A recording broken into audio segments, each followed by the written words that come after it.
Hello students, कैसे हैं आप सभी लोग। एंड सबसे पहले तो आने वाले कल के आईएएस आईपीएस ऑफिसर्स को मेरा नमस्कार। और चलो स्टार्ट करते हैं लेक्चर को।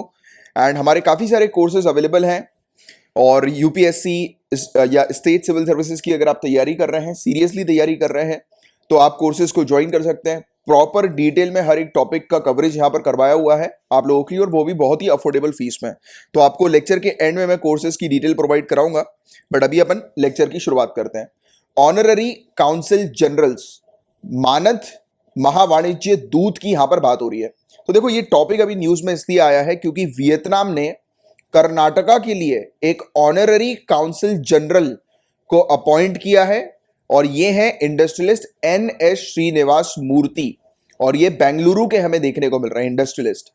अब देखो, इसमें आपको समझने वाली बात क्या है। फर्स्ट पॉइंट ध्यान से सुनना। फर्स्ट पॉइंट ये आपको समझना है कि वियतनाम ने कर्नाटका के लिए अपॉइंट किया है एक किसको, काउंसिल को, राइट। ये ऑनररी काउंसिल जनरल हम लोग को देखने को मिलते हैं। अब होता क्या है, अब दूसरी कंट्री क्यों अपॉइंट कर रही है किसी इंडियन को, राइट, अपनी तरफ से। तो देखो, होता यह है कि जिस भी स्टेट के अंदर या कंट्री के अंदर, जैसे कि वियतनाम और इंडिया के रिलेशन की हम बात करें, राइट, और इंडिया जो है आप जानते हैं कि इसमें हम लोग को फेडरल स्ट्रक्चर देखने को मिलता है, एक दो या दो से ज्यादा फॉर्म ऑफ गवर्नमेंट हमें देखने को मिलती है। तो यहां पर आप टारगेट करो कर्नाटका स्टेट गवर्नमेंट के ऊपर। तो वियतनाम क्या कर रही है, कर्नाटका स्टेट गवर्नमेंट के साथ अपने रिलेशनशिप को अच्छे बिल्डअप करने के लिए इसने एक जो जाने माने, और होता यह है कि जो भी ये काउंसिल्स वगैरह जो होते हैं ना, काउंसिल ये या जनरल काउंसिल जनरल, ये बिल्कुल जाने माने लोग होते हैं, रिच लोग होते हैं, जैसे ये इंडस्ट्रियलिस्ट हैं, पैसे वाले लोग होते हैं, पॉपुलर लोग होते हैं। तो उनको ये बेसिकली दूसरी कंट्री जो है वो अपनी तरफ से अपॉइंट कर देती है। मतलब कि कहने का मतलब ये है कि प्रमोशन करने के लिए एक प्रकार से, राइट, कि आप जो है वो हमारी तरफ से रिप्रेजेंट करो। जैसे जनरली क्या होता है, जैसे आप इंडियन फॉरेन सर्विसेज को आप ज्वाइन करोगे तो आप एज अ डिप्लोमेट के तौर पर ज्वाइन करोगे, राइट, और आप जो है वो फॉरेन सर्विसेज में दूसरे कंट्री में जाकर जो है वो आपको अपॉइंट किया जाएगा, ठीक है। आप दूसरी कंट्री में इंडिया की तरफ से रिप्रेजेंट करोगे। बट क्या होता है, कई बार कंट्रीज जो होती हैं वो अपने रिलेशन को दूसरी कंट्री के साथ और बेहतर बनाने के लिए और अच्छा बनाने के लिए उसी कंट्री के एक व्यक्ति को कुछ पावर्स दे देती है अपनी तरफ से, बोलती है कि चलो हमारे जो भी, यानी कि हमारी जो भी सोशल एक्टिविटीज होंगी, वेलफेयर एक्टिविटी होंगी, तो आपके थ्रू जो है वो कंडक्ट करवाई जाएंगी, और आप हमें इंफॉर्मेशन देना कि इस एरिया में किन किन चीजों की अपन डेवलपमेंट कर सकते हैं। तो ये एक प्रकार से रिलेशन बनाने के लिए ये पोस्ट हमें देखने को मिलती है। और पॉइंट टू बी नोटेड, इस पोस्ट में कोई बेनिफिट नहीं मिलता, ना कोई पैसा मिलता है, ना किसी प्रकार की चीज प्रोवाइड की जाती है। एक प्राइवेट इंडिविजुअल जो कि उन्हें कुछ टास्क दे दिए जाते हैं और पार्ट टाइम बेसिस पर वो टास्क करते हैं, कोई रेम्यूनरेशन वगैरह उनको नहीं मिलता, ना ही वो किसी प्रकार से वियतनाम के लिए, मतलब जैसे होता है ना कि वीजा वगैरह इशू करना, ये सब चीजें करना, तो ये भी इनके पास कोई पावर नहीं होती। कुल मिला के मान के चलो, बस ये एक फेस होता है, मतलब प्रमोशन के तौर पर। जैसे होता है ना कि कई बार जैसे किसी को मोटिवेट करने के लिए, प्रमोट करने के लिए सर्टिफिकेट्स वगैरह दे दिए जाते हैं, राइट, तो सामने वाला व्यक्ति मोटिवेटेड रहता है। तो उसी प्रकार से कुछ चीज ये हम लोग को देखने को मिलती है। बस इसमें ज्यादा डिटेल में जाने की जरूरत नहीं, आपको सिर्फ फैक्ट ये याद रखना है कि ऑनररी काउंसिल जनरल अभी कर्नाटका के अपॉइंट किए गए हैं एक इंडस्ट्रियलिस्ट। स्टेट सिविल सर्विसेज की तैयारी कर रहे हो तो इनका नाम बस ध्यान में रख लेना। यूपीएससी की तैयारी कर रहे हो तो आपको सिंपल सी चीज बस ये पता होनी चाहिए कि वियतनाम ने ये कर्नाटका स्टेट गवर्नमेंट के लिए फर्स्ट पॉइंट अपॉइंट किया है। और ऑनररी काउंसिल होते कौन है, तो डिप्लोमेटिक मिशन के साथ एक ऑनररी काउंसिल जो है वो इकोनॉमिक और कल्चरल रिलेशन को प्रमोट करते हैं, यानी कि वियतनाम के द्वारा दिए गए टास्क को परफॉर्म करने पर फोकस करते हैं। तो इसमें कल्चरल रिलेशन भी मैंने इसलिए कहा क्योंकि मैंने आपको बताया था कि कुछ वेलफेयर एक्टिविटीज का कार्य भी इनको सौंप दिया जाता है, बट पार्ट टाइम बेसिस पर होता है ये, और उस पर कोई भी वो नहीं मिलती, मतलब बेनिफिट्स नहीं मिलते किसी भी प्रकार के। और मिनिस्ट्री ऑफ एक्सटर्नल अफेयर्स ये अप्रूव करती है, यानी कि पहले अगर किसी को अपॉइंट करना है तो मिनिस्ट्री ऑफ एक्सटर्नल अफेयर्स से अप्रूवल की आवश्यकता होगी। और ऑनररी काउंसिल जो है वो किसी भी प्रकार की पासपोर्ट एप्लीकेशन एक्सेप्ट नहीं कर सकते, ना ही कोई भी मैटर रेसिडेंस परमिट या वीजा परमिट से रिलेटेड है वो भी इनके जिम्मे में नहीं आता, राइट। ऑनररी काउंसिल जो है वो इवन जुडिशियल प्रोसीडिंग में एज अ लीगल एडवाइजर के तौर पर भी सर्व नहीं कर सकते, ना ही कोई जुडिशियल प्रोसीडिंग में वो सामने आएंगे। सिर्फ एक प्रमोशन पॉइंट ऑफ व्यू का ये पद हम लोग को देखने को मिलता है। और देखिए यहां पर मैंने नीचे मेंशन भी किया है, trade, economics, investment, tourism, educational, cultural cooperation Vietnam और स्टेट ऑफ कर्नाटका के बीच में प्रमोट किया जाएगा इनके द्वारा। स्टेट ऑफ कर्नाटका याद रखना, नॉट इंडिया, ठीक है, तो ये चीज आप ध्यान में रखिएगा थोड़ा सा। ठीक है, ये था पूरा ओवरऑल टॉपिक, होपफुली आपको चीज समझ में आई होगी। और पेपर 2 से रिलेटेड एक ही टॉपिक था। अब हम लोग पेपर 3 के टॉपिक की तरफ आगे बढ़ रहे हैं। International trade finance services platform की यहां पर बात हो रही है। Point to be noted, platform है, किसका प्लेटफॉर्म है? इंटरनेशनल ट्रेड फाइनेंस सर्विस का। हम लोग क्या बोलते हैं? फाइनेंस को क्रेडिट करना बोलते हैं ना, कि अरे गाड़ी फाइनेंस पे उठाइए, मतलब गाड़ी लोन पे उठाइए। तो ये क्या है? International trade. जो भी ट्रेड होता है, ट्रेड में क्या आता है? Import export, international trade. तो जो भी ट्रेडर्स हैं जो इंपोर्ट एक्सपोर्ट के बिजनेस में इन्वॉल्व होते हैं, तो उनको लोन प्रोवाइड कराने के लिए ये प्लेटफॉर्म हमें देखने को मिल रहा है। आप देखिए, एक ही चीज, यानी कि इतना बड़ा वर्ड है, इसको लोग हवा बना लेंगे कि अरे यार ये क्या चीज है। आपने कितने इजी तरीके से इस चीज को समझ लिया, राइट? सिर्फ यही चीज है। ये इंपोर्ट एक्सपोर्टर को हेल्प करने के लिए प्लेटफॉर्म बनाया गया है। ध्यान से सुनिएगा, international financial service centre authority, IFSCA। IFSCA के बारे में मैं आप लोग को ऑलरेडी पहले पढ़ा चुका हूं। जो भी स्टूडेंट नए जुड़े हैं, अगर आपको IFSCA के बारे में नहीं पता है तो मुझे बता देना, नीचे कमेंट बॉक्स पे लिखकर, मैं कमेंट देखकर एक अलग सेपरेट वीडियो जो है वो IFSCA के ऊपर बनाकर पोस्ट कर दूंगा। और वैसे मैंने शायद बनाया हुआ है, मुझे अब याद नहीं आ रहा, मैं फिर भी इसको पोस्ट कर दूंगा टेलीग्राम के ग्रुप में। आप टेलीग्राम के ग्रुप को ज्वाइन कर लेना, क्योंकि IFSC जो ये टॉपिक है, इंटरनेशनल फाइनेंशियल सर्विस सेंटर, ये काफी इंपॉर्टेंट होता गया है। क्योंकि पिछले 1 से 1.5 साल में ये टॉपिक करीब 3, 4, 5 बार तो आ ही चुका है। और जो भी टॉपिक रिपीटेड होते हैं उनकी संभावना बहुत ज्यादा होती है एग्जामिनेशन में आने की, राइट? तो देखो, international financial service centres authority, इन्होंने एक फ्रेमवर्क जारी किया है। किस पर्पस के लिए? सेटअप करने के लिए और ऑपरेट करने के लिए international trade finance service platform को, जिससे कि ट्रेड फाइनेंस सर्विसेज जो है वो प्रोवाइड की जाएंगी IFSC को। फ्रेमवर्क जो है वो क्या करेगा? एक्सपोर्टर्स और इंपोर्टर्स वो बहुत सारी ट्रेड फाइनेंस फैसिलिटीज उनको मिल सकेंगी एक डेडिकेटेड इलेक्ट्रॉनिक प्लेटफॉर्म ITFS के थ्रू, राइट? और साथ ही साथ जो ट्रेड रिसीवेबल जो है उसे लिक्विड फंड में जो है ये कन्वर्ट कर सकेंगे। तो देखो, इस चीज को ध्यान से समझना, ये प्लेटफॉर्म के थ्रू क्या होगा? जो ट्रेड रिसीवेबल होते हैं, अब ये ट्रेड रिसीवेबल क्या होता है? जैसे कि आपने देखा होगा, बड़े बड़े जो बिजनेस होते हैं वो किस पर चलते हैं? बिल्स पर चलते हैं, राइट? जैसे कि मैं एक बड़ा एक्सपोर्टर हूं, मैंने अगर किसी को सामान एक्सपोर्ट किया, राइट? जैसे कि मान के चलो कि कुछ नहीं तो 100 करोड़ रुपीस का मैंने सामान किसी को एक्सपोर्ट किया, किसी कंट्री को, राइट? अब वो कंट्री एकदम से तो पेमेंट करेगी नहीं, it will take some time कि वो पूरा चेक करेगी और ये सब चीजें। बट वो दूसरी कंपनी भी जो होगी वो भी कौन सी होगी? रिलायबल कंपनी होगी। तो वो मुझे क्या करेगी? एक स्टैम्प प्रोवाइड कराएगी या फिर एक गारंटी प्रोवाइड कराएगी कि विद इन, मतलब इतने दिनों में, इतने महीनों में आपको जो है ये अमाउंट ट्रांसफर कर दिया जाएगा। बट अगर एट अ टाइम मुझे जरूरत पड़ गई पैसों की, तो क्या होगा कि इस प्लेटफॉर्म के जरिए मुझे जो है वो तुरंत उस बिल को दिखा के उसके एवज में पैसे मिल जाएंगे। लिक्विड फंड जो है वो मुझे मिल जाएगा, जिसको मैं इस्तेमाल कर सकता हूं, यानी कि कैश मिल जाएगा कुल मिलाकर हाथ में, एसेट के बदले में कैश। क्योंकि वो एसेट है, उसे एसेट को मेच्योर होने में कुछ महीने लगेंगे, राइट? जब वो मुझे ट्रांसफर करेगा तो मुझे एट अ टाइम मिल जाएगा। तो ये सुविधाएं जो है वो एक्सपोर्टर इंपोर्टर्स को प्रोवाइड की जाएंगी।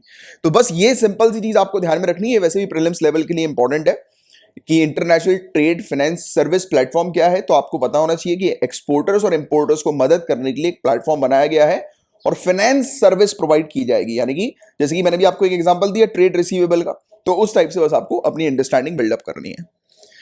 इंडिया का पहला क्रिप्टोगैमिक गार्डन, भारत का पहला क्रिप्टोगैमिक गार्डन कहां पर है? देहरादून, उत्तराखंड। आपको बस ध्यान में रखना है, सिंपल सी चीज।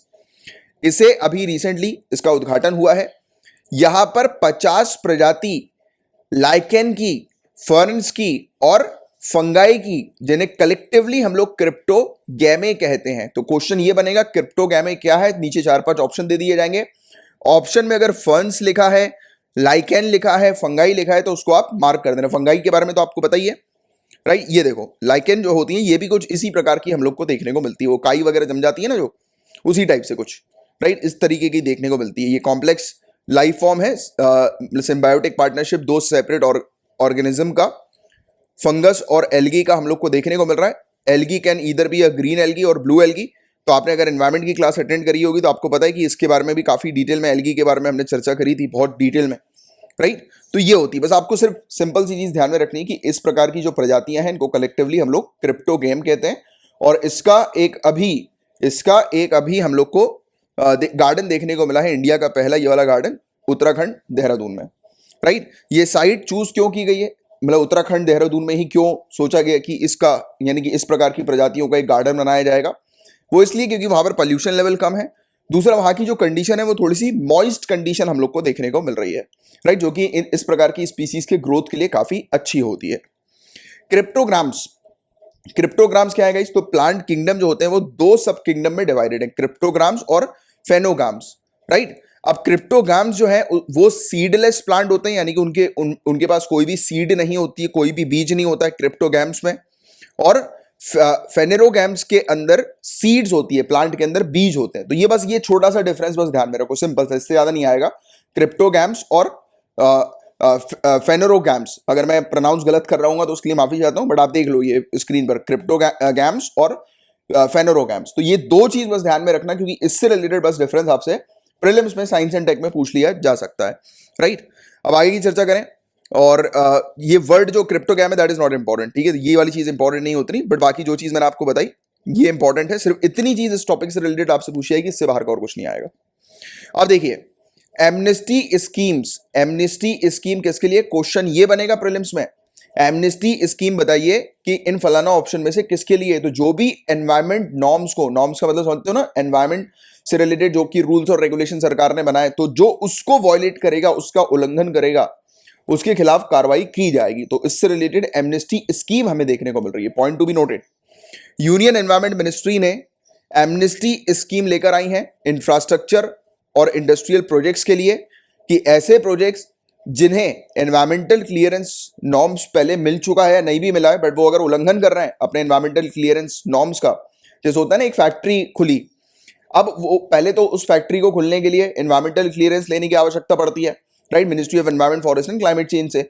अब उससे जब एनवायरमेंट क्लियरेंस मिल गया, लेट सपोज, अब उसमें लिमिट दी गई है कि आप इतनी फलाना अमाउंट से ज्यादा, इतनी लिमिट से ज्यादा जो है वो आप पॉल्यूशन नहीं करोगे, यानी कि जो भी उसके अंदर पूरे लिखे रहते हैं कि आप इतने अमाउंट से ज्यादा पॉल्यूशन नहीं करोगे, बट उसने ज्यादा पॉल्यूशन कर दिया, मतलब वो क्या कर रहा है? एनवायरमेंट क्लियरेंस का उल्लंघन कर रहा है, राइट, उस नॉर्म्स का उल्लंघन कर रहा है। अब दूसरा केस, उस कंपनी को मिला ही नहीं है एनवायरमेंटल क्लियरेंस, बट फिर भी वो वहां पर एस्टैब्लिश हो गई है, जैसे जैसे करके घूस वगैरह देकर, राइट, करप्शन करके एस्टैब्लिश हो गई है। फिर बाद में एक सख्त अधिकारी, जैसे आप में से कोई एक सख्त अधिकारी निकलेगा, वो वहां पर जाएगा फैक्ट्री पे और बोलेगा कि दिखाओ अपना एनवायरमेंटल क्लियरेंस, मुझे चेक करना है, तो उसके पास है ही नहीं, तो आप क्या करोगे? उसकी फैक्ट्री सीज कर दोगे, बंद कर दोगे। तो ऐसी जो कंपनीज होती हैं, ऐसी जो फैक्ट्रीज, इंडस्ट्रीज होती हैं, राइट, जो कि एनवायरमेंट क्लियरेंस नॉर्म्स को वायलेट करती हैं, उसका उल्लंघन करती हैं, तो उनके लिए ये एमनेस्टी स्कीम लाई गई है, राइट। तो ये point to be noted. SOP क्या होता है? स्टैंडर्ड ऑपरेटिंग प्रोसीजर, मतलब कि आपको जो स्टैंडर्ड्स दिए गए हैं कि किस अकॉर्डिंग जो है वो आपको ऑपरेट करना है, जो पूरी चीज आपको बताई गई है, राइट, तो ये तैयार किया गया है इसके अंदर, यानी कि कंपनीज को बताया हुआ है कि आप अगर किसी जो भी फलाना इंडस्ट्री में इंडस्ट्री होगी उनकी, तो उसके हिसाब से उनको नॉर्म्स दे दिए जाएंगे, राइट, यानी कि ऑपरेटिंग प्रोसीजर दे दिया जाएगा उनको कि कैसे आपको ऑपरेट करना है, उसके स्टैंडर्ड्स बता दिए जाएंगे। बट अगर उस चीज का उल्लंघन होता है तो सख्त कार्रवाई की जाएगी उन फैक्ट्रीज, उन इंडस्ट्रीज के खिलाफ। बात समझ रहे हो? और ये चीज हुआ क्यों? क्योंकि नेशनल ग्रीन ट्रिब्यूनल, हमारी जो एनजीटी है, उसने डायरेक्शन दिए मिनिस्ट्री को कि तुरंत जितने भी ग्रीन वॉयलेटर्स हैं जो कि एसओपी को फॉलो नहीं कर रहे हैं, उनके खिलाफ सख्त कार्रवाई करो और उनके ऊपर पेनल्टी इंपोज करो, राइट। तो ये चीज यहां पर बताई गई। और स्टैंडर्ड ऑपरेटिंग प्रोसीजर के बारे में मैंने आपको बता ही दिया, मिनिस्ट्री ने ये प्रोसीजर निकाला है कि जो भी प्रोजेक्ट्स अपनी कैपेसिटी से ज्यादा एक्सपेंड कर रहे हैं, मतलब कि जो उनको कैपेसिटी निर्धारित की गई है, बताया गया है कि इतना ही आपको यूज करना है जो भी केमिकल्स वगैरह को, या जितना ही पोल्यूशन करना है, बट अगर वहां पर रेट पड़ती है और पता लग जाता है कि अरे ये तो ज्यादा पोल्यूशन कर रहा है, लिमिट से ज्यादा कर रहा है, तो उसके खिलाफ फिर सख्त कार्रवाई होगी। फर्स्ट पॉइंट तो ये है, पहली वार्निंग इसमें दी जाएगी, पहली वार्निंग ये दी जाएगी कि जैसे आप जाओगे कहीं पर रेट करना है, ठीक है, अब आपने देखा, अब बड़ा इंडस्ट्रियलिस्ट है, अब उस इंडस्ट्री से एकदम से तो बंद नहीं कर सकते ना, पता है बहुत सारी चीजें होती है, पता है, जब आप रियलिटी में फील्ड पर जब जाओगे आपको सिखाया जाएगा पूरी ये सब चीजें, बट मैं एक आइडिया देता हूं आपको। होता यह है कि आपको पहले से बता दिया जाएगा कि ये इंडस्ट्री जो है वो हमारी, वैसे तो सभी इंडस्ट्री ग्रोथ के लिए इंपॉर्टेंट होती है कंट्री के, राइट, क्योंकि वो प्रोडक्शन कर रही होती है। अब उस इंडस्ट्री के बंद होने से कितने सारे नुकसान है आप सोचो। सिर्फ इंडस्ट्री को बंद कर देना इज नॉट अ सोल्यूशन। आप इंडस्ट्री को जाकर रेट मार दोगे, बंद कर दोगे, सीज कर दोगे, बट आपको पता है उसके कॉन्सिक्वेंसेस क्या होंगे? इतने सारे वर्कर्स की नौकरी चली जाएगी, अनएम्प्लॉयमेंट इंक्रीज हो जाएगा, प्रोडक्शन रुक जाएगा, प्रोडक्शन रुक जाएगा, डिमांड सप्लाई का गैप आएगा, डिमांड सप्लाई का जब गैप आया, इन्फ्लेशन, महंगाई बढ़ेगी। तो आपको जब सिविल सर्विसेज की आपको तैयारी जो कर रहे हो ना, आपको रिलेट करना है, हर एरिया से आपको चीजों को, टॉपिक को रिलेट करना है, इकोनॉमिक्स से, एनवायरमेंट से, राइट, पब्लिक से, क्योंकि अल्टीमेटली आपको सर्व किसको करना है, पब्लिक को करना है। और इंडिया में हम लोग किस पर काम करते हैं, क्योंकि इंडिया में गवर्नमेंट किसकी है, पब्लिक की है, डेमोक्रेसी हमें देखने को मिलती है, तो पब्लिक के वेलफेयर के लिए काम कर रहे हैं ना, और सब चीजों को ध्यान में रखते हुए। तो सिविल सर्विसेज की तैयारी में इस अप्रोच की बहुत ज्यादा आवश्यकता है। सिर्फ सोल्यूशन ये नहीं है कि आपने फैक्ट्री को जाकर सीज कर दिया। आप फैक्ट्री को सीज कर दोगे तो उसके बाद के कॉन्सिक्वेंसेस कितने सारे होंगे, ये भी ध्यान में रखते हुए चलना है। तो अगर पहली बार उल्लंघन कर रही है वो फैक्ट्री, तो उसको आप वार्निंग दो। दूसरी बार अगर उल्लंघन होता है तो फिर उसको बंद किया जाएगा और उसकी जगह दूसरे को रिप्लेस कर दिया जाएगा, राइट। क्योंकि हमें अल्टीमेटली हमें ये भी देखना है कि दूसरे वर्कर्स वगैरह की नौकरी नहीं जानी चाहिए, राइट, क्योंकि इसका जिम्मा भी तो सरकार के हाथ में ही रहता है ना। तो ये वाली चीज है। And only projects which are in complete violation, ऐसे प्रोजेक्ट जो कि पूरी तरह से उल्लंघन कर रहे हैं, वॉयलेट कर रहे हैं, उन्हें फिर एनवायरमेंटल क्लियरेंस नहीं दिया जाएगा और उसको क्लोज कर दिया जाएगा। बट हाँ, इसके ऑल्टरनेटिव्स भी देखना जरूरी है, क्योंकि आप एकदम से मेंस में ये चीज, क्योंकि क्लोज करना इज नॉट द सोल्यूशन। हर बार सिविल सर्विसेज की तैयारी करने वाले स्टूडेंट्स ये गलती करते हैं, जैसे कि हम रेड कर देंगे, क्लोज कर देंगे, बंद कर देंगे। अरे बंद तो कर दिया आपने, फिर उसके बाद कॉन्सिक्वेंसेज। और ये चीज लाइफ में भी आप लोग को ऑब्जर्व करते हुए चलना है कि जिंदगी में अगर आप किसी के साथ रिलेशन खराब कर रहे हो, तो पहली बात तो, या नहीं भी कर रहे हो, मतलब जो भी है, तो आपको पहले कॉन्सिक्वेंसेज देखना है कि यार उसके कारण कुछ और लोग तो अफेक्ट नहीं होंगे। तो क्या होता है कि ये तैयारी जो है वो आपको ना ही सिर्फ गवर्नमेंट में आपको कैसे ऑपरेट करना है, बल्कि एक पर्सनालिटी को कैसे बनाना है, उसकी तैयारी होती है ये, राइट। तो अपनी पर्सनालिटी को उस लायक बनाओ, आप उस तरीके का बनाओ, क्योंकि ये सब चीजें अगर आप कर लोगे तो लाइफ में कुछ भी अचीव कर जाओगे। कोई बड़ी चीज नहीं है लाइफ में कुछ अचीव करना, राइट। चलो आगे की बात करते हैं। प्रोजेक्ट जो है guys that violates norm but are permissible. अब देखो, पहली बात तो इसमें तो लिखा हुआ है आर्टिकल में कि जो नॉर्म्स को वॉयलेट कर रहा है और वो परमिसिबल है, तो मुझे तो ये चीज समझ में नहीं आती, और ये चीज आपको भी एज ए ऑफिसर के तौर पर समझ में नहीं आनी चाहिए। क्योंकि जब नॉर्म्स बनाए हैं और उसी को आप परमिसिबल कर रहे हो, तो क्या मतलब नॉर्म्स बनाने का, मत ही बनाओ ना, मत ही बनाओ। आपने अगर नॉर्म्स बनाए कि यार इससे, मतलब जैसे कि एक वो है पॉल्यूशन है, अब इस पॉल्यूशन लेवल से ज्यादा पॉल्यूशन नहीं होना चाहिए, राइट, ये आपने स्टैंडर्ड्स मेंशन कर दिए। अब आप लिख रहे हो कि जो भी उल्लंघन होता है, बट वो अगर परमिसिबल की लिमिट में उल्लंघन है तो चलेगा। तो ये तो फिर नॉर्म्स बनाने का कोई मतलब ही नहीं हुआ। फिर यही सब चीजें तो होती है परमिसिबल वाली, वो कई बार जो ऐसे, मतलब यानी कि डिजास्ट्रस जो चीजें हो जाती है ना, कई बार उसको अनदेखा इस परमिसिबल का टैग लगा के कर दिया जाता है, करोड़ों रुपए की घूसखोरी हो जाती है फिर, राइट। यही एक प्रॉब्लम है। तो ये इसके अंदर एक लूप होल है जिसको आपको दिमाग में रखना है कि projects that violate norms but are permissible will be assessed for the damage. पहली बात तो देखा जाएगा कि उसने जैसे वो किया, क्या बोलते हैं, पॉल्यूशन किया, अब उससे उतना नुकसान नहीं हुआ, बट फिर भी उसके ऊपर पेनाल्टी आप चार्ज कर दो, जैसे कि वो अगली बार ना करे, राइट। तो वही चीज मैं आपको बता, पहली बार वाली वार्निंग वाला, बट परमिसिबल वाली तो कुछ चीज होनी नहीं चाहिए बिल्कुल हर बार। क्योंकि देखो क्या होता है, प्रॉब्लम यही है हमारे देश के अंदर, हम लोग क्या करते हैं, एक बार किसी को हल्का सा रिलैक्स करते हैं ना, तो वो दूसरी बार करता है। जैसे फॉर एग्जाम्पल आप रख दो अभी, जैसा आज की रेट में तो फिर भी मेरे ख्याल से कुछ कुछ सिटीज में महंगा हो गया, 500-1000 रुपए हेलमेट का चलान हो गया, राइट। आप रख दो 100 रुपए 50 रुपए रख दो चलान, लोग नहीं पहनेंगे हेलमेट, बिकॉज दे नो कि अरे 100-50 रुपए में क्या जा रहा है किसी का, राइट। नहीं पहनेंगे लोग, उल्लंघन करेंगे ही करेंगे। तो क्या होता है कि पेनाल्टीज इंपोज करना इसलिए इंपॉर्टेंट होता है क्योंकि पेनाल्टी देने के बाद आप जाओ, जैसे कि दिल्ली मेट्रो में आप जाओ, वहां पर अगर आप किस गंदगी करते हो, लिटरिंग करते हो, तो अराउंड 1000 रुपीज का फाइन लगेगा। 1000 रुपीज का, थूकने पर तो मेरे ख्याल से 250 रुपए का फाइन है, और अभी तो शायद महंगा भी कर दिया होगा कोरोना के चलते, और फिर जेल वेल करने का भी प्रोविजन उसके अंदर है, राइट। तो एक बार अगर किसी के ऊपर हैवी पेनाल्टी इंपोज करोगे तो वो अगली बार कभी सोचेगा ही नहीं, राइट। जैसे क्रेडिट कार्ड का बिल होता है, क्रेडिट कार्ड में आपको खुद पता है, सभी लोग जानकार हैं, क्रेडिट कार्ड जो कंपनीज होती है, मेरे से एक बार गलती हो गई थी, उसके बाद से कभी नहीं करूंगा मैं गलती। एक बार अगर आपने ज्यादा यूज कर लिया ना उसकी लिमिट से क्रेडिट कार्ड को, या टाइम पर बिल नहीं पे किया, बैंड बजा देते हैं। इतनी हाई पेनाल्टी उनकी होती है कि मैं तो अब से तो पहले तो हर बार चेक करते रहता हूँ यार, कहीं फुल लिमिट तो नहीं होगी क्रेडिट कार्ड की। एक बार गलती से हो गई थी, मुझे ध्यान था नहीं और मैंने स्वैप कर दिया, फुल लिमिट से ऊपर हो गया था, करीब 1200 रुपए का उनने इंपोज किया, तो 200 रुपए का प्रोडक्ट मैंने खरीदा था, बस 200 रुपए के चक्कर में 1200 रुपए भरे मैंने। तो उसमें क्या हुआ, अब इतनी हाई पेनाल्टी दी मैंने, तो अगली बार से मैं ध्यान में रखूंगा। तो यही चीज होनी चाहिए। पेनाल्टी का मतलब यह है रिलैक्सेशन नहीं देना, रिलैक्सेशन जहां दोगे तो वहां गड़बड़ी है फिर तो, राइट, अंडरस्टैंडिंग द पॉइंट। तो ये पॉइंट आपके दिमाग और जहन में बैठना चाहिए। और projects will have to submit a bank guarantee, वही पैसा देना पड़ेगा, जो भी उन्होंने नुकसान किया उसका उन्हें पैसा देना पड़ेगा, किसको, सेंट्रल और या फिर स्टेट पोल्यूशन कंट्रोल बोर्ड्स को। और memorandum gives power to government agencies such as CPCB, Central Pollution Control Board, State Pollution Control Board, and State Environment Impact Assessment Authority to identify such violation and take penal action against them। तो इसमें power दी गई है सरकार को कि उल्लंघन को पकड़ें, वो आइडेंटिफाई करें और उनके खिलाफ कार्रवाई करें। अब इससे जुड़े क्या कंसर्न, क्या चिंताएं हम लोग को देखने को मिल रही है। तो प्रोविजन जो नई एमनेस्टी स्कीम में है, बिल्कुल सिमिलर प्रोविजन जो कि हमने पहले पढ़ चुके हैं draft environment impact assessment notification 2020 के अंदर। तो सेम बिल्कुल ही ऐसे उल्लंघन है। और आपको पता है कि इस ड्राफ्ट को बहुत ज्यादा पब्लिक क्रिटिसिज्म मिला था, पब्लिक ने बहुत ज्यादा इस ड्राफ्ट को जो है वो क्रिटिसाइज किया था। सेम इसी प्रकार की चीज इसके अंदर, जैसे मैंने आपको बोला ना, पहली वार्निंग वाली चीज। अब ऐसे में क्या होगा, ऐसे में करप्शन बढ़ेगा, ऐसे में मतलब प्रॉब्लम्स आएंगी, राइट।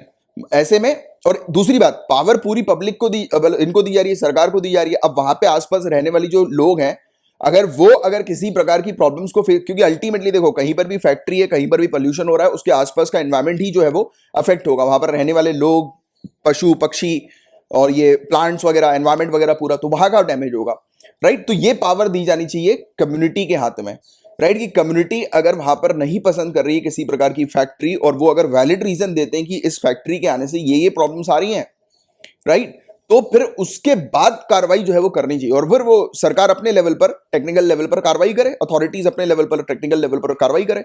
बट अगर प्रॉब्लम्स कम्युनिटी को आ रही है तो ये कम्युनिटी साइड से कार्रवाई होनी चाहिए। तो ये मेंस के अंदर आपका सोल्यूशन होगा, राइट। तो देखो गाइस, कई बार काफी सारी चीजें जो होती है ना, ये आर्टिकल में लिखी नहीं होती हैं। तो जब भी मैं ऐसे आपको कुछ सोल्यूशन बताया करूं ना, उसको नोट भी कर लिया करो, थोड़े थोड़े सोल्यूशन को, राइट। बाकी पूरी चीज तो इसमें रहती है आर्टिकल में, बट क्या होता है कि आप लोग को बियॉन्ड जाकर अपनी तैयारी करनी है, वन स्टेप फॉरवर्ड जाकर अपनी तैयारी, क्योंकि देखो पूरी न्यूज़पेपर में ये चीज मिल जाएगी आपको, हर जगह ये चीज मिल जाएगी, राइट। बट क्या होता है कि कुछ ऐसे एक्स्ट्रा पॉइंट्स होते हैं that you need to remember and you need to put in your mains exam. उस पॉइंट को अगर आप मेंस में यूज कर लोगे, मेंशन कर दोगे, मजा आ जाएगा।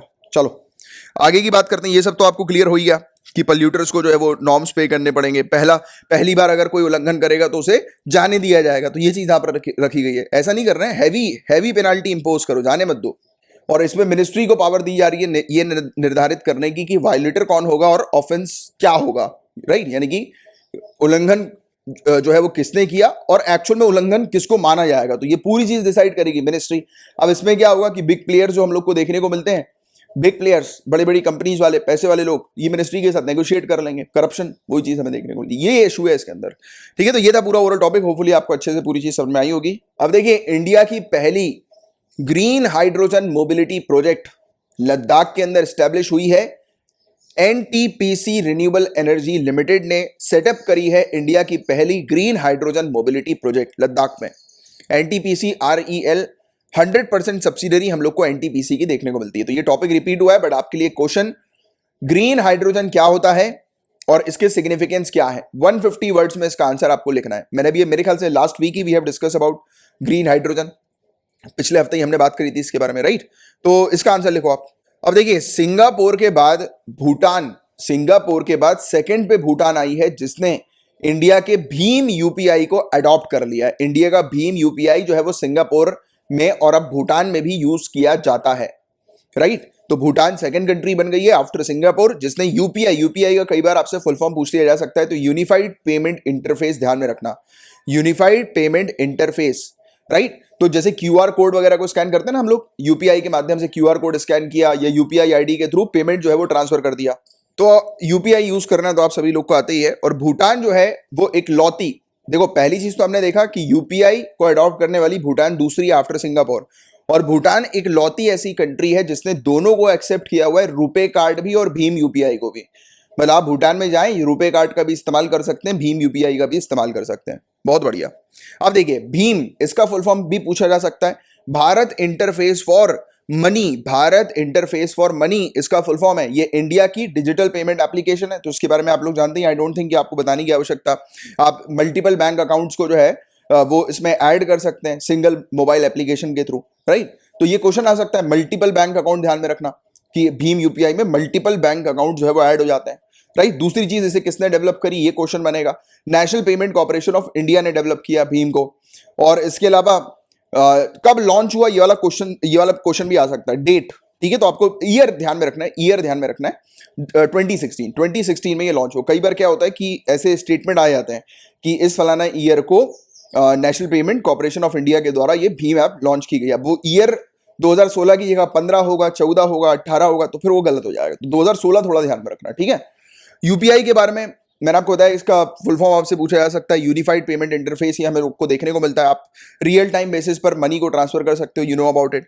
और इसमें point to be noted, UPI में ये फायदा होता है कि बिना सामने वाले को अपने बैंक अकाउंट दिखाए, बिना सामने वाले को या दूसरी पार्टी को अपने बैंक अकाउंट की इंफॉर्मेशन दी है, आप उसके अकाउंट में पैसा ट्रांसफर कर सकते हो एक आईडी के माध्यम से, राइट। तो ये चीज ही हम लोग को देखने को मिलती है, राइट। फास्ट है, इसका फायदा ये है, फास्ट है, रियल टाइम बेसिस, बहुत जल्दी हो जाता है, राइट। पेमेंट ट्रांसफर तुरंत हो जाता है, राइट, बिल्कुल। क्योंकि प्रॉब्लम ये आती थी कई बार बैंक में, आप जैसे एनईएफटी करोगे, राइट, तो उसमें प्रॉब्लम आती है। बैंक में भी वैसे हम लोग जानते हैं कि इंस्टेंट पेमेंट के भी अब ऑप्शन आ चुके हैं, बट फिर भी एनईएफटी वगैरह में 4-1 घंटे तो लग ही जाता है नॉर्मल तौर पर। तो भीम उसमें काफी अच्छा माना जाता है, और तुरंत बिल्कुल क्विक, आपने स्कैन किया और कर दिया, कोई झंझट ही नहीं, कुछ डालना नहीं, कुछ टाइप नहीं करना, स्कैन किया, कर दी पेमेंट। और इवन इसमें यह भी फायदा होता है कि जैसे आप बैंक अकाउंट में किसी को ट्रांसफर कर रहे हो, बैंक अकाउंट नंबर वगैरह मांग के, तो एक आधी डिजिट गलत हो गई तो सामने वाले के पास पैसा पहुंचेगा ही नहीं। बट हाँ, ऐसा नहीं है कि आपके पास पैसा रिटर्न नहीं होगा, पैसा रिटर्न हो जाता है विद इन 4-5 आवर्स, या फिर 48-72 आवर्स में पैसा वापस आ जाता है अगर गलत अकाउंट नंबर डाला है तो, राइट। क्योंकि नाम और अकाउंट नंबर चेक किया जाता है, फिर बैंक की ब्रांच चेक की जाती है, तो उसमें झंझट है, इतना टाइम लगता है, टाइप करते रहो फालतू में। यहाँ पर सीधे स्कैन करो और भेज दो। तो ये इसके फायदे हम लोग को देखने को मिलता है। इसमें 3 लेवल का ऑथेंटिकेशन हम लोग को देखने को मिलता है। एक तो पहले आप जैसे कि मोबाइल एप्लीकेशन डाउनलोड कर रहे हो, तो आपके मोबाइल की डिवाइस की आईडी भी वो ट्रैक कर लेगा कि आपका डिवाइस कौन सा है मोबाइल का, राइट। भीम ऐप जब आप पैसे ट्रांसफर करोगे, दूसरा आपके फोन नंबर को वेरीफाई तो करेगा ही करेगा, राइट। तो ये वाली चीज हम लोग को देखने को मिलती है। और बैंक अकाउंट के साथ सिंक्रोनाइज हो जाएगा, क्योंकि इसमें फायदा ये होता है कि आप अपना नंबर डालते हो, पहले ये चेक करता है कि आपका नंबर आपके बैंक में रजिस्टर्ड है कि नहीं, फिर वो आपको अप्रूव दे देता है, कि खुद ही बता देता है कि आपके कौन से अकाउंट है, बताओ कौन से अकाउंट में आपको ये मतलब सुविधा चाहिए, कौन से बैंक अकाउंट की। तो आपके जितने भी बैंक अकाउंट है सब वहां पर एक नंबर यानी कि रजिस्टर्ड होगा, आपका मोबाइल नंबर, तो सबके सब सामने आ जाएंगे। तो ये इसका बहुत बढ़िया फायदा होता है। साथ ही साथ आप पिन वगैरह जनरेट करके वो कर सकते हो, फायदा उठा सकते हो इसका, मतलब ऑथेंटिकेशन है ना, सिक्योरिटी है इसके अंदर। तो ये 3 लेवल सिक्योरिटी इसमें हमें देखने को मिलती है। तो ये वाली चीज है जिसके बारे में एक आइडिया होना चाहिए। अब देखिए, बहुत ध्यान से सुनना, रिटेल डायरेक्ट स्कीम, आरबीआई की रिटेल डायरेक्ट स्कीम हमें देखने को मिल रही है। सिंपल सी चीज है, इस स्कीम में एक ही चीज आपको ध्यान में रखनी है, डायरेक्ट इंडिविजुअल लोग, सिटीजन डायरेक्ट जो है इस पर्टिकुलर स्कीम के माध्यम से सरकार की सिक्योरिटीज परचेज कर सकते हैं। सरकार के जो बॉन्ड्स वगैरह सरकार जारी करती है वो परचेज कर सकते हैं। तो गवर्नमेंट सिक्योरिटी परचेज करने के लिए ये platform reserve bank of India का, आरबीआई का हमें देखने को मिल रहा है। Point to be noted, retail direct scheme किसकी स्कीम है? आरबीआई की स्कीम है। फर्स्ट पॉइंट, किस चीज के लिए है? गवर्नमेंट सिक्योरिटी इंडिविजुअल परचेज कर सके उस चीज के लिए है, और फ्री ऑफ कॉस्ट।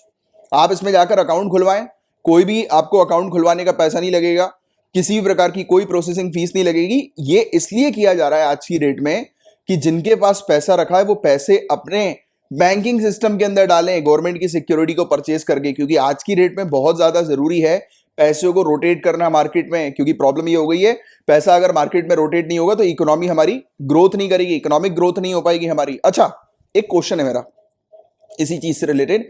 आज की डेट में देखो, आज की डेट में कोरोना वायरस के कारण इकोनॉमिक फॉल डाउन की प्रॉब्लम हमें देखने को मिल रही है। महंगाई चल ही रहा है, राइट, महंगाई चल रही है, राइट, इकोनॉमी गिर गई है पूरी तरह से, राइट, महंगाई चल रही है, इकोनॉमी गिर गई है, और भी बड़ी समस्या हम लोग को इकोनॉमी में देखने को मिल रही है। तो क्यों लोग, जैसे अनएम्प्लॉयमेंट की समस्या, तो पूरी कंट्री आज की डेट में ग्रोथ की क्यों बात करती है? क्यों सभी कंट्री जितनी भी है क्यों ग्रोथ की बात करती है? जैसे बोलते हैं ना, इंडिया का ग्रोथ रेट इतना चल रहा है, राइट, अमेरिका का ग्रोथ रेट इतना चल रहा है। जब प्रॉब्लम इतनी सारी है तो सिर्फ ग्रोथ रेट पर क्यों बात की जाती है?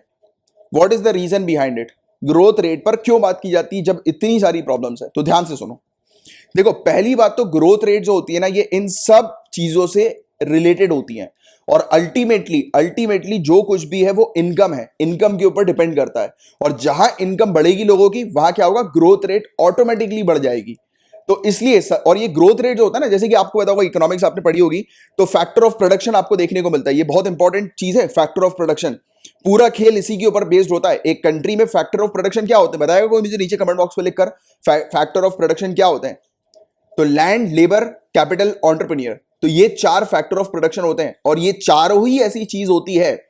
तो जैसे कि अगर इसकी बात करो आप factor of production at cost price की, तो ये 4 चीज होती है। इसमें आप अगर टैक्सेस ऐड कर लो तो factor of production at market price हम लोग को देखने को मिलता है। तो ये इकोनॉमिक्स के बेसिक कॉन्सेप्ट्स हैं जो कि आपको पता होने चाहिए एग्जाम में बैठने से पहले। ये पूरी चीज आपको क्लियर रहनी चाहिए, बिल्कुल क्रिस्टल क्लियर माइंड में।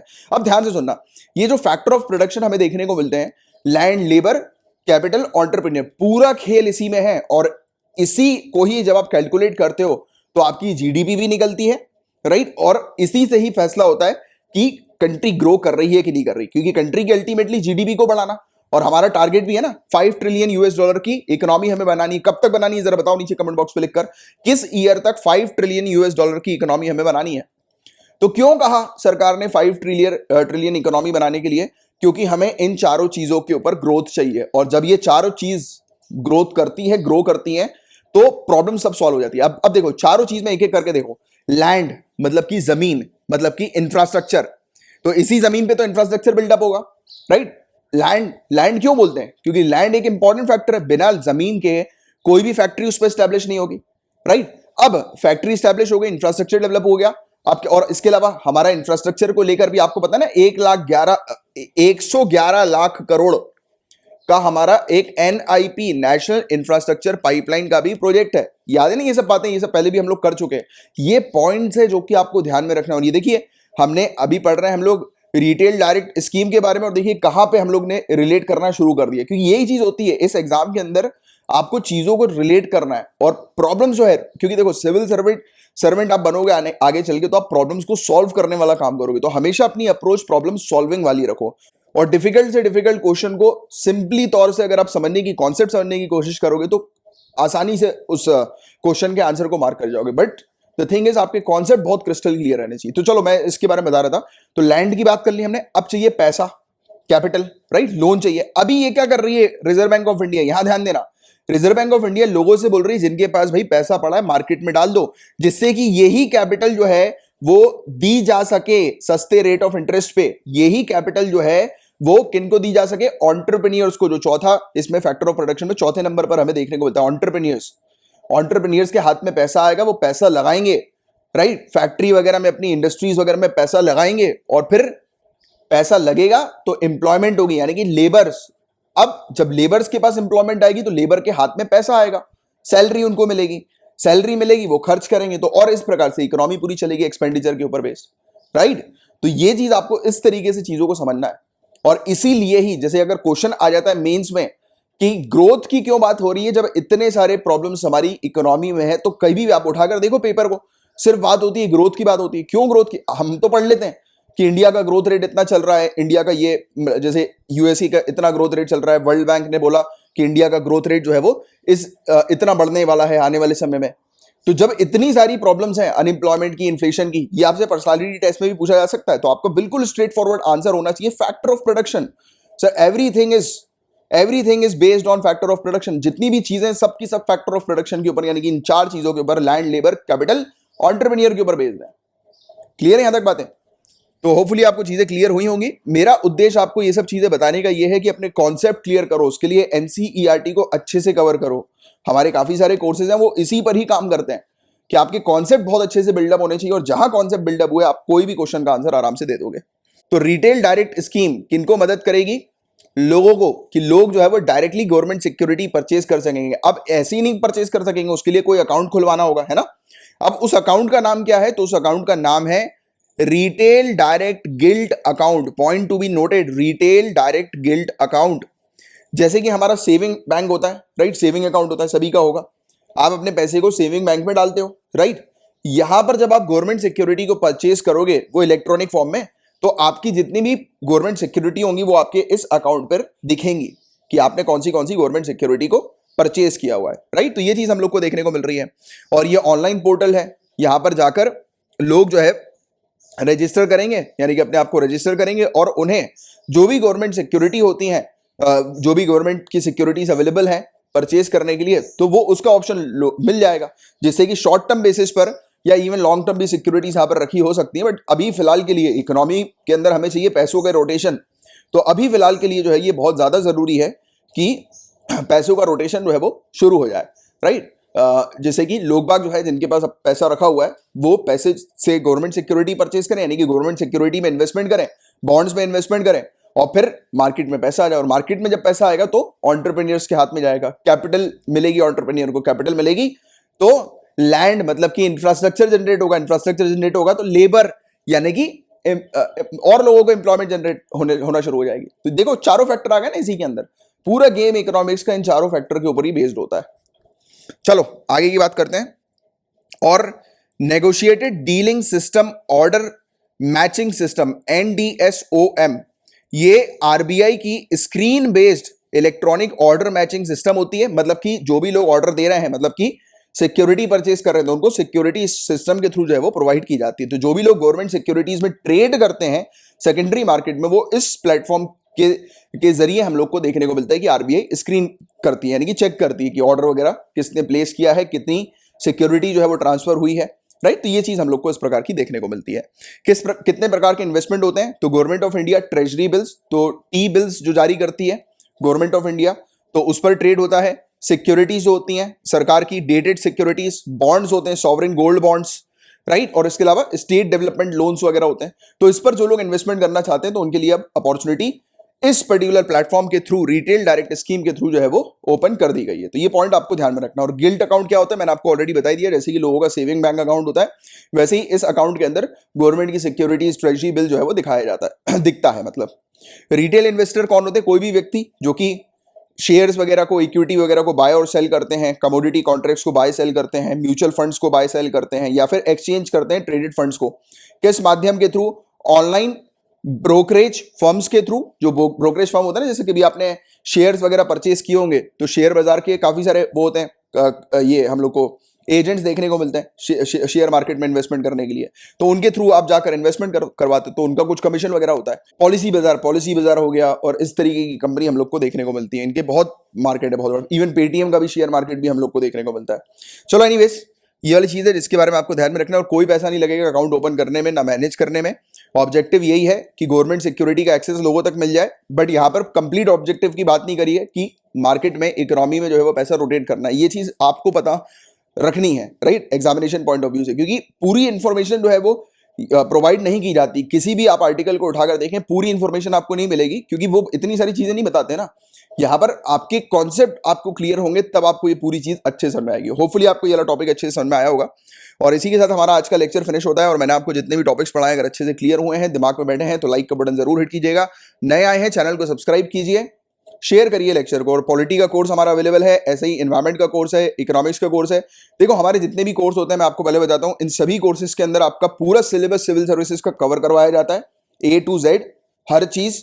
वीडियो लेक्चर्स होते हैं, प्रैक्टिस करने के लिए आपको क्वेश्चंस दिए जाते हैं, प्रीलिम्स और मेंस दोनों के ही। और तीसरी चीज इसके अंदर आपको एक्सेस जो होता है करीब 1.5-2 साल का, तो मान के चलो 2 साल का, तो मान के चलो कि आपको जितने भी वीडियोस लेक्चर्स प्रोवाइड किए जा रहे हैं वो 2 साल तक आपके पास रहेंगे, उसका एक्सेस आपके पास ही रहता है, राइट, 2 साल तक। इसमें कोई और ऐसा नहीं है अगर आप बोलेंगे, उससे रिक्वेस्ट करेंगे तो और भी बढ़ा दिया जाएगा, उसमें कोई प्रॉब्लम वाली बात नहीं है, राइट। 2 साल तो रहता ही रहता है। और 2 साल तो मैं ज्यादा चाहूँ तो मैं 1 साल ही बोलूँ, क्योंकि मुझे पता है कि आप 1 साल में अगर लगकर मेहनत कर रहे हैं तो एग्जाम निकालना कोई बड़ी बात नहीं है। लगकर मेहनत करो, बिल्कुल सब चीज भूल जाओ, सब छोड़ दो, जितने भी XYZ फैक्टर हैं सबको छोड़ दो, सिर्फ और सिर्फ एक कॉन्सेंट्रेशन और फोकस होना चाहिए, वो पढ़ाई पे होना चाहिए, राइट। तो ये इस प्रकार की पूरी इंफॉर्मेशन देखिए स्क्रीन पर लिखी हुई है, पूरी हर एक चीज जो प्रोवाइड की जाती है। और अगर कुछ समस्या आती है तो मेरा नंबर अपने मोबाइल में सेव कर लो, 9713282838, ये मेरा नंबर है। इस नंबर पर व्हाट्सएप या टेलीग्राम के थ्रू मुझसे कांटेक्ट कर लेना, राइट। मेरा रिप्लाई आपके पास विद इन 24 आवर्स आ जाएगा। और सीसेट का कोर्स भी अवेलेबल है, हिस्ट्री का कंप्लीट एंशिएंट मेडिवल और मॉडर्न इंडियन हिस्ट्री का कोर्स अवेलेबल है। यूपीएससी में अपीयर हो रहे हो तो टेस्ट सीरीज अवेलेबल है।